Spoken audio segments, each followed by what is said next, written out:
and polonium are deposited in the lungs and go through to the bloodstream and cause internal problems in the body and can cause birth defects and damage, teratogenic damage to a child in utero. If you swallow or inhale radium or radon, or there are many other elements that are radioactive, they locate specifically maybe in the lung, like radon, and just irradiate a tiny volume of cells that gets a really high dose. And the cells close by die. The ones on the periphery of that volume survive, and they can be mutated to get cancer.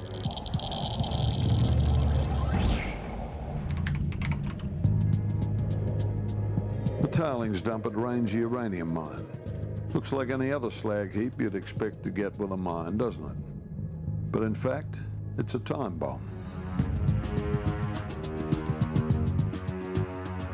What the mining companies don't bother to tell the general public, and the pollies don't care to know, is that in fact 80% of the original radioactivity, which was once cocooned safely in nature and out of harm's way, deep in the earth, has now been brought to the surface of the earth and crushed into powder-sized particles to extract the valuable minerals.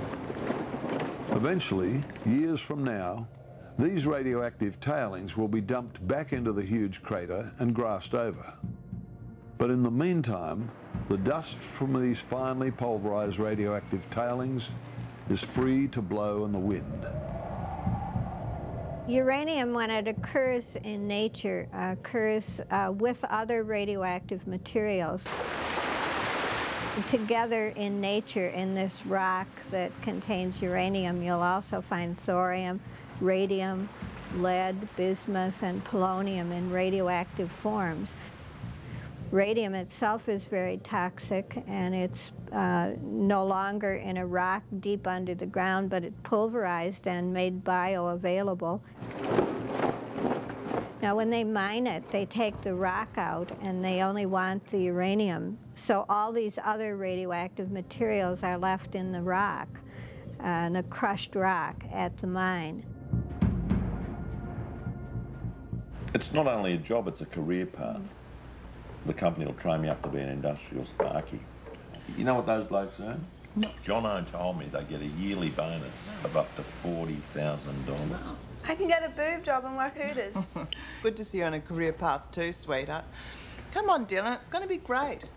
Sure, I never want to live past 30 anyway. No. Such an emo. Anno. Dad, do you know anything about uranium mining? Sure. It's the answer to global warming. Yeah, it's natural. Come on, Dylan, give it a chance. It will fry your balls. Well, nothing wrong with that. Don't mind fried balls. It's 13 minutes past 8 o'clock. The current temperature is 26 degrees on 105.5 Rocks FM, your community station here in Roxby Downs. Once the genie is extracted from the bottle, this service town of Roxby, just 18 kilometres from the mine, will become ground zero. In the current practice of underground extraction, BHP Bulletin clearly states that the radon gas has no effect on the residents of Roxby. But according to the best scientific evidence available, if the proposed open cut mine goes ahead, the radon gas and radioactive tailings will have serious health implications for the people of Roxby. Cancer and birth defects. But you've heard about the radon gas that when they mine, it actually hangs around. It's heavier than air gas, and it can't be filtered out by the gas mask. Oh, right, okay. So, you know, that's the sort of thing that we're concerned about for the members. There's always risk with anything, isn't there? So... Haven't really heard much about that. And they have regular health checks for your husband? I wouldn't say regular. No, they have a medical centre based out there. If you have any medical concerns, you can go to them. Yes. Yeah. Okay. So you feel quite confident that, you know, they're giving you access to all the information you need? I feel quite confident that if I ask for it, I would receive it. I don't feel that they're hiding anything from me. We researched it, obviously, when I found out we were coming here.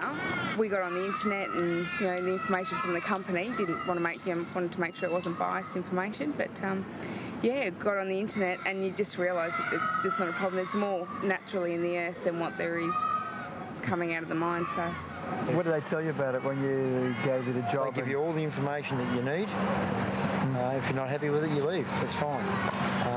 It's not as though they say, well, it's not really bad for you. It's only bad. It's like anything. You drive a car. If you drive it wrong, it's bad for you.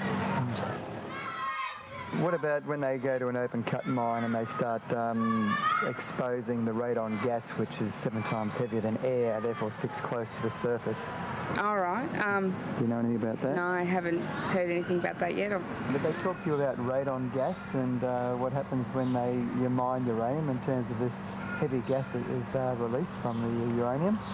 Not from when radon gas, not as I recall. My father-in-law has been in the industry for a long time, and you know, as from talking with him, it's in the ground naturally. It's actually a natural product. It is coming from the ground naturally. So yeah. Are you doing this right? First child? No, second. Oh, wow. What's his name? Jack. Right. And what do you think his future is going to be? Jack's future in 50 years' time? Good. I'm hoping. I wouldn't have brought him into the world if I didn't think his future would be good. Yeah. I think the thing about Australia's uranium mining is it has a very good occupational health and safety, environmental management record, and it uses best practice management of all aspects of the mining and milling operation, and is determined to keep improving its record in relation to the mining and milling of uranium. Cells that are actively dividing, and you can actually see a baby grow before your very eyes, those cells are very vulnerable to being damaged by radiation. The genes that are replicating are vulnerable to being damaged by radiation, especially the regulatory genes that control the rate of cell division. That's why children are 10 to 20 times more susceptible to getting cancer than adults from radiation, and fetuses are maybe up to 1,000 times more sensitive. So if you're pregnant and you live near a tailings pile, by God, you're at risk. Well, a baby could be born and develop leukemia shortly after its birth, or 5 years later, or 10 years later. Some people thought it was the apocalypse. Others presumed it was bushfires. From country to city, people woke up this morning to an eerie red haze, the likes of which many had never seen before. It was